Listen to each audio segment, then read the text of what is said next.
Hey guys, welcome back to Clownfish TV. This is Neon, and man, that was quick. You know how we made fun of GARM yesterday, the Global Advertising Cabal? It was the Global Alliance for Responsible Media. Yeah, they shut down. Elon Musk, X, and Rumble, I guess I can say it now because they shut GARM down.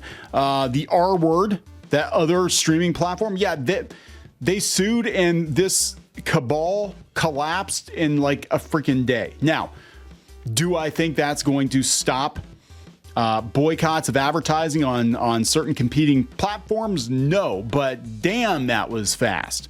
So let's talk about this. This just happened like an hour ago, and it's all over Twitter. I mean, it was like all they did was threaten a lawsuit, and they were like, "Yep, that's it. We're going to shut down." But they'll probably just call it something else. Before we get into it any further, please subscribe for more pop culture news, views, and rants. Guys, Geeky not here. Every time there's big news, she's not here. I swear to God.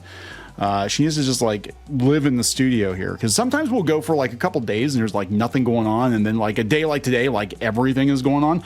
So yesterday, I think it was yesterday, we posted a video about Elon Musk, Twitter, and Rumble, the other video platform that you're not allowed to talk about or promote over here on YouTube, apparently. That's what I've heard. People said, like, if you talk about the other platform, the green one, that YouTube gets ass mad because they're in a legal entanglement or something.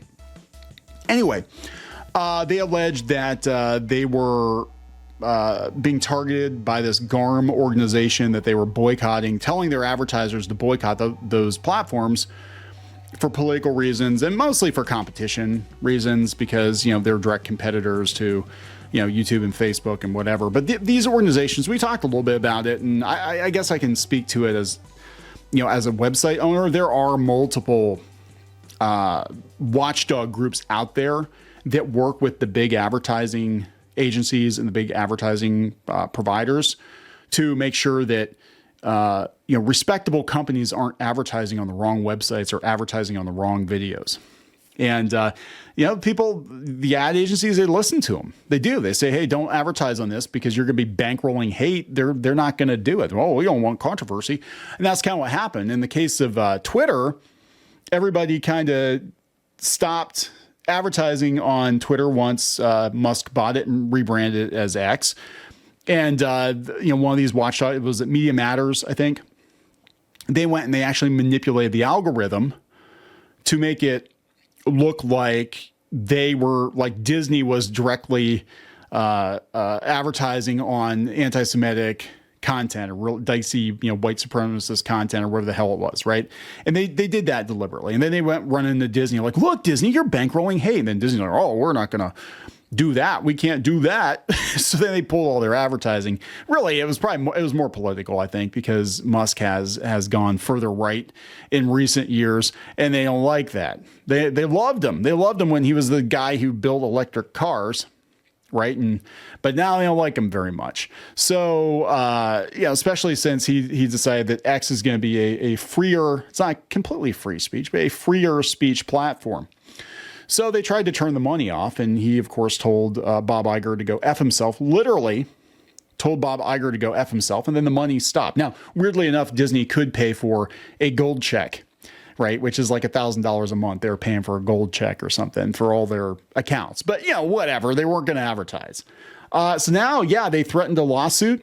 Linda Yaccarino, I think she came from like NBC Universal, and they're like, yeah, we're going to fight this. We're going to go war with these people. And it was a very short war.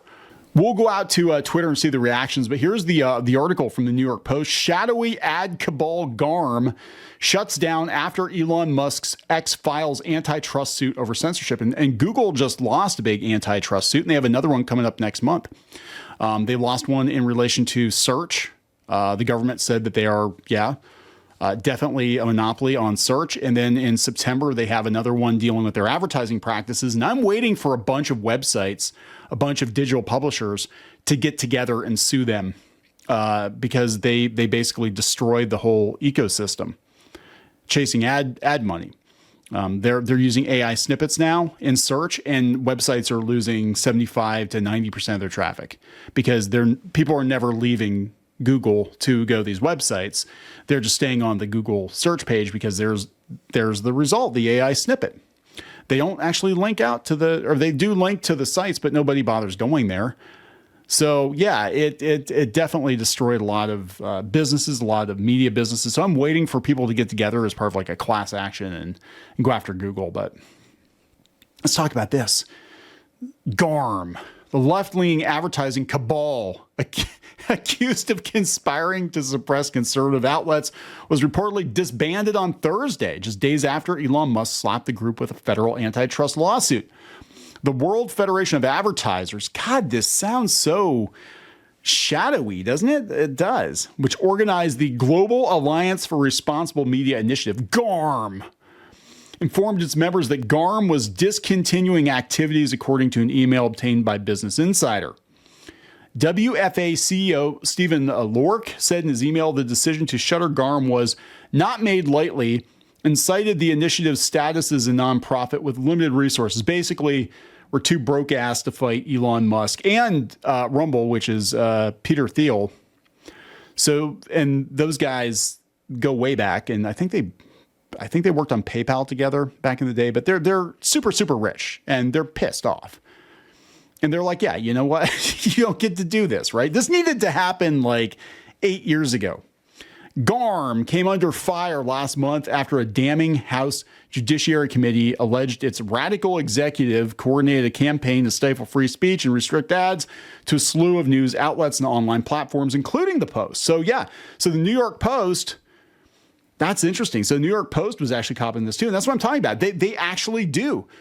They actually do go through certain websites, certain news outlets. And it's not like you have to be an extremist site to have them recommend that, you know, advertisers not advertise. It could just be as simple as like, you said something we don't like about the vaccine or something on the website, so now we think you're a misinformation site. Ooh, misinformation. And we're not going to let our people advertise on you. You know, Unilever is not going to advertise on you. Procter & Gamble is definitely not going to advertise on you. And sure as hell, Pfizer's not going to advertise on you. And that's how they keep the media in line. That's how they keep everybody in line, because you can't function without money. You can't run your business without money. And if you're depending on advertising revenue, that's how they put the pressure. Why are people not reporting on certain topics? Because those topics are verboten. You're not allowed to.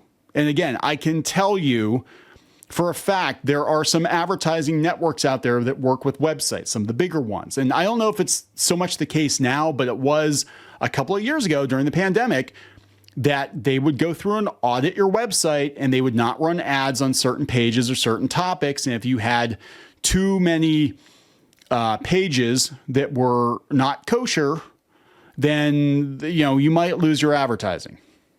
And then guess what? You're up the creek because you've got no money coming into your website. And it's the truth. And that's how they kept everybody in line. Like, and there were only a handful of like ad networks that were really, really worth being in. And they answered to organizations like GARM. There are some other ones out there, but this is one of them. Another one had something to do with, I forget, was like, you know, no hate in advertising or something like that. But they would go around and whisper into the big ad agencies' ears that people do all the media buying and say, yeah, you know, you don't want this site, and you don't want that site, and you're not going to do this, you're not going to do that. And we're going to make sure that this person doesn't get advertising, that person. And that's how it works. And you could lose your advertising on your site for like virtually any infraction. And a lot of times you didn't even know what it was. They were constantly updating their list of no topics, kind of like YouTube does. And again, they've kind of relaxed it a little bit, but for a while there were certain things you were not allowed to talk about if you wanted to make money. In its bombshell lawsuit earlier this week, X accused GARM and WFA of organizing an illegal ad boycott that cost the social media platform billions of dollars in advertising revenue. Wow. Aside from GARM and WFA, a handful of major companies, CVS Health, Mars, Unilever, were named as defendants. X is seeking trebled compensatory damages and injunctive relief. Sounds like a disease. The WFA's membership includes dozens of the world's largest companies: Disney, Coca-Cola, Adidas, that collectively control 90% of global marketing spending, according to its website. Again, one of these organizations puts you in the crosshairs, your website or your YouTube channel, or whatever. You're not making any money. They turn the money off if they don't like you. It's as simple as that. Ex-CEO Linda Yaccarino said GARM's shutdown was an important acknowledgement and a necessary step in the right direction. No small group should be able to monopolize what gets monetized, she said in her post to the social media site.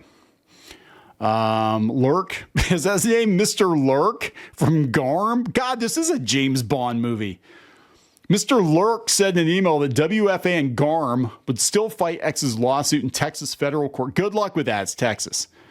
And expressed confidence that the outcome would demonstrate our full adherence to competition rules.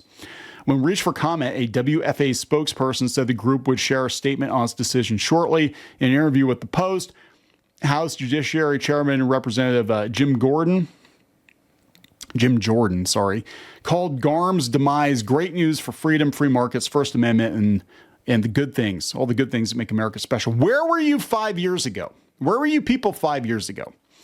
Again, I do think it's great the changes that have been made to Twitter, but it never should have been allowed to get to this point. Like, everybody was asleep at the wheel until a handful of people had control of the whole thing, the media and the advertising and the social media and the banks and the tech companies. Like, where were you? Like, we needed these people to speak up 8 years ago. Like, no, you can't do that. No, you can't form an organization to police people's advertising and disparage them to potential advertisers. Or we're going with threats of cancellation, because that's what they do, right? What they'll do, they would probably run to Coca-Cola and be like, well, we saw one of your Coke ads on the Breitbart page. That means you agree with everything. Oh my God, one of your Coke ads ran next to something Alex Jones said. Oh my God, you better put out a statement or we're going to cancel you, Coca-Cola. And while we're at it, why are all your polar bears so white? It's like, Jesus. Jordan said the committee's investigation is ongoing. The World Federation of Advertisers, we think, has the same bias. Yeah, and they're not the only ones. There are multiple. There are multiple groups. And I've actually talked to people behind the scenes about this for a while. Like, they think it's just a YouTube thing, or they think it's like, no, this has been going on for a couple of years now. Really, like, site owners especially always had to be nervous about what they published, because if there was anything that said anything controversial, you get a message from your advertising network. Like, you stop it. You need to stop talking about these things. We're not allowed to talk about these things. Our investigation is looking at all that. It's about stopping the censorship, however it's done. And it always comes down to turning off the money. As the Post reported last week, the House Judiciary Committee sent out letters to more than 40 companies to provide information and preserve documents related to the inquiry. Adidas, American Express, Bayer, BP, Carhartt, Chanel, CVS, and General Motors were among companies that received the letters. Separately, at least 2 Republican state attorney generals are known to be examining evidence surfaced by the House. Rakowitz's actions have drawn heavy scrutiny in the House Judiciary Committee's investigation. One internal email obtained by the panel's investigators, Rakowitz, this is GARM chief Rakowitz. God. Okay. God, these sound like James Bond villains. GARM chief Bob Rakowitz. It's like, they sound like villains. They said in one internal email obtained by the panel's investigators. Sorry, I can't get past this. I just keep thinking like these guys just like kind of like Sele and Evangelion just sitting around the table like, whose website or YouTube channel do we want to shut down next? Rakowitz appeared to brag that X was 80% below revenue forecast since GARM targeted Musk over brand safety issues. Our boycott's been affected. If we can't have Twitter, no one can. That's basically what it is. If we can't have Twitter, no one can. So we're going to choke it. The email was meant as a self-effacing joke. Bullshit. You guys sound like a bunch of freaking supervillains. GARM is also said to have exhibited bias against the Daily Wire, Fox News, Joe Rogan's podcast, The Joe Rogan Experience, and other outlets accused of spreading disinformation. No, anyone we don't like, anyone that we consider a political adversary, we tell these people not to advertise, and they listen to us. It's cancel culture on like the biggest level. right? We decide who gets the money. GARM decides who gets paid and who doesn't get paid. But again, where the fuck were you people 8 years ago, 10 years ago, when all the warning signs were there that this shit was going to happen? Where were you people at? Oh, you're all fat and happy, right? Everybody was making money back then. Then when the cancel culture started, then it was like, oh, yeah, now we better say something. Oh, no, they don't like us now. Wow. Because back in the day, Elon Musk was considered a liberal. Peter Thiel was considered kind of a liberal, right?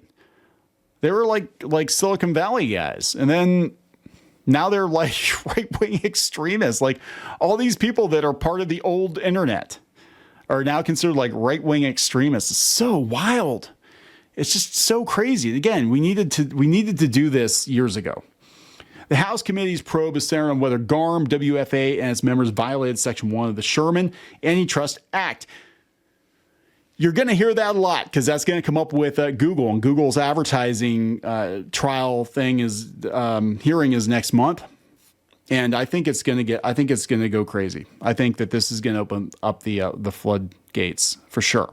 And honestly, if Elon Musk had not bought Twitter, things would be very different right now.